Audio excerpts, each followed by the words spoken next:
Cycle যেহেতু একটা কিনবো, একটা ভাঙড়ি টাঙড়ি যা হইলে হয়, চলার মতো কি? ভাই সাইকেল তো নতুন সাইকেলের সাথে পাইবে না ভাই, মানে নতুনের থেকে ভালো আছে, নতুনের থেকে ভালো। তাও তো এটাই তো আমার বাইসাইকেলটার দরকার।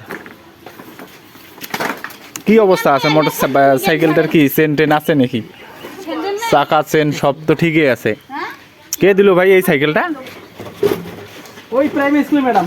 ও, প্রাইমারি স্কুলের ম্যাডাম।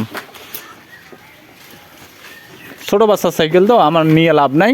তো এরকম একটা সাইকেল যদি আপনি পান, বুঝছেন, আমার জন্য রাখি দিয়েন তো। তেলের অভাবে মোটরসাইকেল বের করতে পারতেছি না। আপনাকে বলে রাখলাম, আপনি যদি কোথাও এরকম একটা বড় সাইকেল, মানে বড় মানুষের সাইকেল পান, তা আমার জন্য রাখবেন। রাখবেন কি? আচ্ছা ভাইয়া রাখবো। ও ভাই কথা দিছে আমার জন্য সাইকেল রাখি দেবে। সাইকেল ছাড়া কোনো উপায় নাই।